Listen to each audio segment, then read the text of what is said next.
Hello. Today's study is about the eye. I'm going to see what the scripture says about the eye. Can somebody please read Psalm chapter 33, verse 18 and 19? Psalm 33, verses 18 and 19. See, the eye of Yahuwah is on those fearing him, on those waiting for his kindness, to deliver their being from death and to keep them alive during scarcity of food. Great, thank you. See, the eye of Yahuwah is on those fearing him. The ones fearing him are the ones who received Yahushua Messiah as their Savior and are following the commands. And his eye is upon them because he watches over them. He delivers them from death and keeps them alive during scarcity of food. When there's little food, he keeps them alive. So we can trust in him. Can someone read Proverbs chapter 7, verse 2? Guard my commands and live, and my Torah as the apple of your eye. Great, thank you. Guard my commands and live. Keep my commands and live. We live by keeping the commands. It keeps us alive. And it says, and my Torah as the apple of your eye. It should be the apple of your eye. It should be something that is precious to you and something that you love and something that you want to keep. It should be the apple of your eye. It should be the center of your eye. Can someone read Proverbs chapter 10, verse 10? Proverbs chapter 10, verse 10. He who winks with the eye causes sorrow, and one with foolish lips falls. Great, thank you. He who winks with the eye causes sorrow. It's doing something secretly or sneakily. Can someone read Proverbs chapter 16, verse 30? Winking with his eye to plot perversely, moving his lips, he shall bring about evil. Great, thank you. So winking with your eye to plot perversity, something we should not be doing. This is something that the world does, the ones that are not following the word, not being followers of Yahuwah and Yahusha, they plot perversity. They wink with their eye to one another. Can someone read Proverbs chapter 22, verse 9? Proverbs 22, verse 9.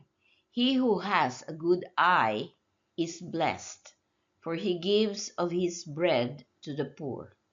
Great, thank you. Here it says that he who has a good eye is blessed. Being of a good eye means that you're a giver, because it says he gives of his bread to the poor. That's somebody who's generous, has a good eye, and you'll be blessed because of it, because you give. Can somebody read Proverbs chapter 23, verse 6? Do not eat the bread of one having an evil eye, nor desire his delicacies. Great, thank you. So we shouldn't be eating the bread of the one who's stingy and with the one who does not want to give and does not share. We should not be eating bread with that one, nor desire his delicacies, what delicacies he has or she has. Can somebody read Proverbs chapter 28, verse 22?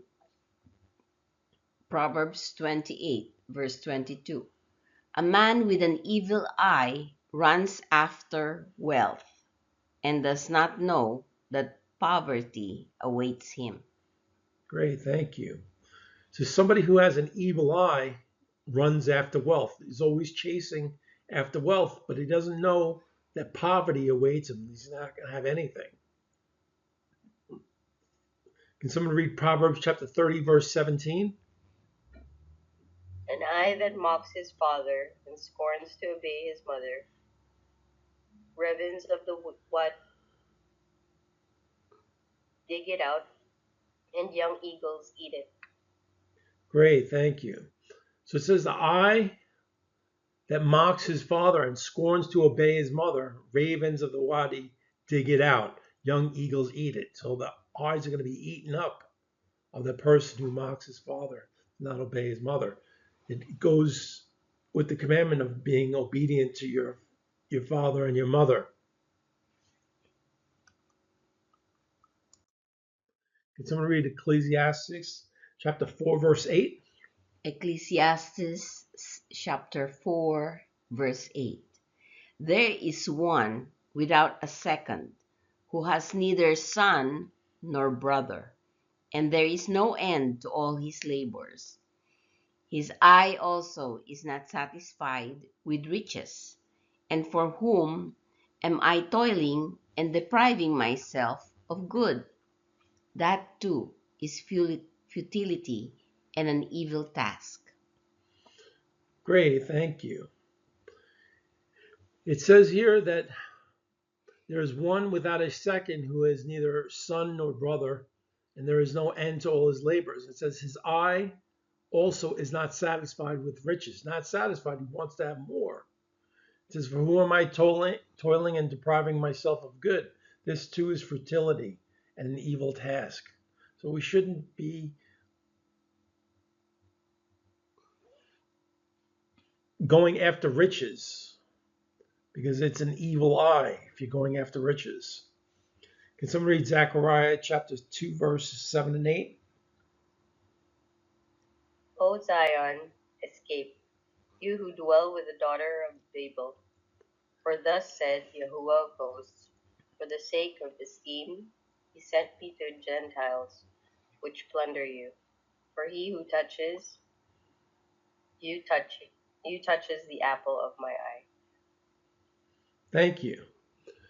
O Zion, it says here. It says, he who touches you touches the apple of my eye.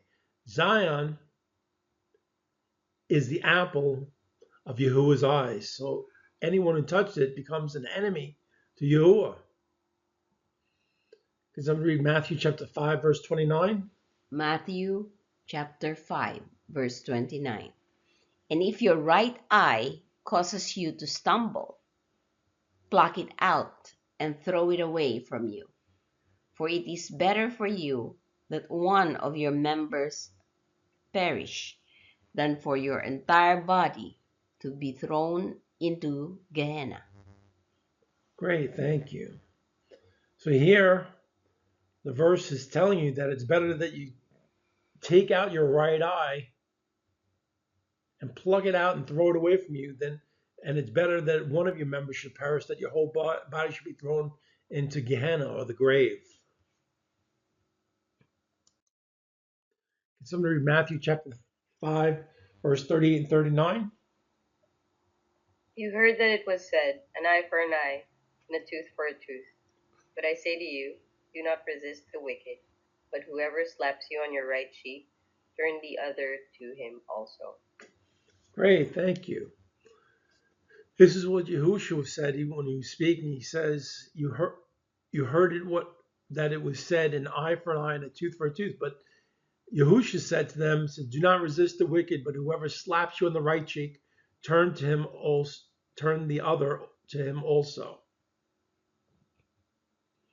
So we're called to turn our other cheek if we get slapped on our one cheek, and we're not called to retaliate. Can someone read Matthew chapter 6, verse 22 to 23? Matthew chapter 6, verses 22 to 23. The lamp of the body is the eye. If therefore your eye is good, all your body shall be enlightened. But if your eye is evil, all your body shall be darkened. If then the light that is within you is darkness, how great is that darkness? This is a Hebrew idiom. A good eye means to be generous, while an evil eye means to be stingy. Great, thank you. It says here that the lamp of the body is the eye. And it says, if therefore your eye is good, all your body shall be enlightened. But if your eye is evil, all your body shall be darkened. So whatever you put into your eyes is very important. Whether you fill it with good, you'll be filled with good or light. If you fill it with evil, you'll be filled with evil. So we need to be careful about what enters into our eyes. We need to be careful into what we're watching and what we're looking at, because it can cause us great harm. Can somebody read Matthew chapter 7, verse 3 to 5? And why do you look at the splinter in your brother's eye, but do not notice the plank in your own eye? Or how is it that you say to your brother, let me remove the splinter out of your eye, and see, a plank is in your own eye? Hypocrite, first remove the plank from your own eye, and then you shall see clearly to remove the splinter out of your brother's eye. Great, thank you. A lot of people have the ability to pick on other people about what they have a problem with, and they look at other people's problems, but they don't look at their own. We need to examine ourselves first and take the plank out of our own eye, things that are going wrong in our life, things that we're doing wrong, and change them and make sure we're doing things the right way before we can help somebody else. So we shouldn't go running around trying to help everybody else without looking at our own problems or issues. We need to take the plank out of our own eyes before we get the splinter out of somebody else's eye. Can somebody read Mark chapter 7, verse 20 to 23? Mark chapter 7, verses 20 to 23. And he said, what comes out of a man that defiles a man? For from within, out of the heart of men, proceed evil reasonings, adulteries, whorings, murders, thefts, greedy desires, wickedness, deceit, indecency, an evil eye, blasphemy, pride, foolishness. All these wicked matters come from within and defile a man. Great, thank you. From this list of things that can defile us is an evil eye, one that's being stingy, one that doesn't want to give, and one who's running after riches. So we need to be careful and examine ourselves, not only with the evil eye, but make sure that we're not being involved with adultery or whorings or murders. Even hate is murder. Theft, greedy desires, wickedness, deceit, indecency, evil eye, blasphemy, pride, foolishness. We need to be careful and watch ourselves and examine ourselves, make sure we don't have a plank in our own eyes so we can help our neighbor with the splinter in their eyes. Can someone read Ephesians 6, chapter 6, verse 6?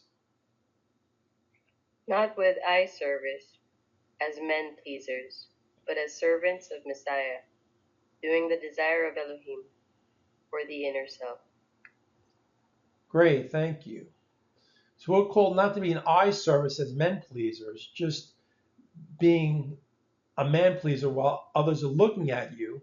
But we're called to do the desire of Elohim from the inner selves, in our inner being, when we're alone and when no one else is around, always doing the right thing. So not doing eye service just as man pleasers, just to please men, but always underneath the watchful eye of Yahuwah as he watches us, always doing the right thing. Can somebody read Colossians chapter 3, verse 22? Colossians chapter 3, verse 22. Servants, obey your masters according to the flesh in all respects, not with eye service as men pleasers, but in sincerity of heart, fearing Elohim. Great, thank you. Again, it tells you right here, not with eye service, not just doing the right thing in front of man and being a man pleaser. Like if you have somebody at your job where they don't work all day long, and then all of a sudden the boss shows up and they start working and they're being diligent, being good, just around their boss to show them that they're a good worker.